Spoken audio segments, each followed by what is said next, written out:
बिस्मिल्लाहिर्रहमानिर्रहीम अस्सलाम वालेकुम मेरे प्यारे भैन भाई, क्या हाल चाल है? ठीक ठाक हो? मैं अज बनाने लगी हाँ आमलेट। ए मैं लैने दो आलू, ए मैं बरी बरी कट लैने, कट के मैं धो लैने, पानी च भिगो के रख दिते ने। ए एक टमाटर, हाफ गाजर, एक शिमला मिर्च, 2 चम्मच मैं तेल दे लै सी, लैके मैं फ्राईपान च पा के आलू पा के ते उपर रख दिते ने। इन्हां नूं हाफ फ्राई करांगी। ए मैं लैने 2 प्याज, ਇਹ ਵੀ ਨਾਲ ਹੀ ਮੈਂ ਨਾ ਇਸ ਵਾਸਤੇ ਚੁੱਪ ਕਰ ਗਈ ਸਾਂ, ਜਾਨ ਮਿਲਦੀ ਪਈ ਸੀ, ਤੁਹਾਨੂੰ ਮੈਂ ਨਹੀਂ ਵਿਖਾ ਸਕੀ। ਅੱਛਾ ਜੀ, ਆਲੂ ਪਿਆਜ਼ ਮੇਰੇ ਤਿਆਰ ਹੋ ਗਿਆ ਨੇ, ਹਾਫ ਫਰਾਈ ਮੈਂ ਕਰ ਲੈਣੇ। ਇਹਨਾਂ ਨੂੰ ਮੈਂ ਪਲੇਟ 'ਚ ਕੱਢ ਲਾਂਗੀ ਠੰਡੇ ਹੁੰਦਿਆਂ ਤੱਕ। ਅੱਛਾ, ਮੈਂ ਇੱਕ ਬੋਲ ਲਿਆ, ਇਹਦੇ ਅੰਦਰ ਮੈਂ ਆਂਡੇ ਤੋੜ ਕੇ ਇਸ ਤਰ੍ਹਾਂ ਪਾ ਲਾਂਗੀ।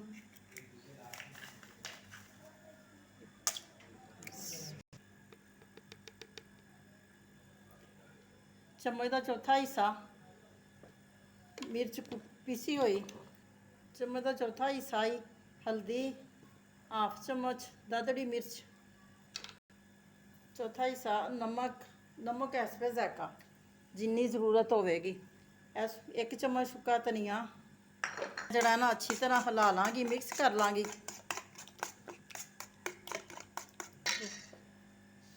आज असीं दोबारा बना लगे हाफ चम्मच गर्म मसाला,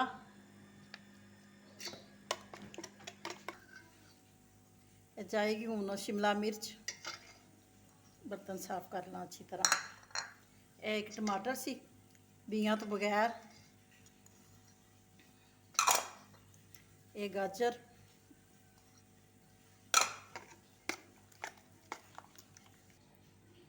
यह भी इहदे अंदर जाएगा। जिहड़े मैं अगे आलू प्याज बना के रखे सी।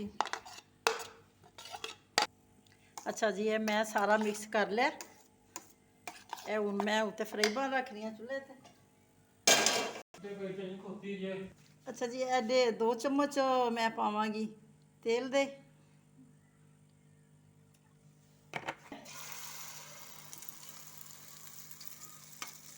अच्छा जी, मैं ऊपर प्लेट रख दी है, इनू मैं ना इस तरह बदल लाँगी।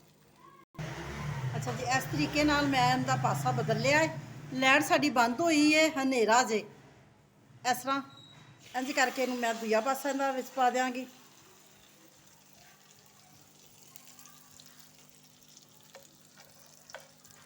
अच्छा जी, इस तरीके नाल हल्का हल्का चम्मच दे नाल जिहड़ा है ना इनू उतों दबावना है कि जिहड़ा ना सारा मिक्सचर जिहड़ा है ना एक जैसा ना हो जाए।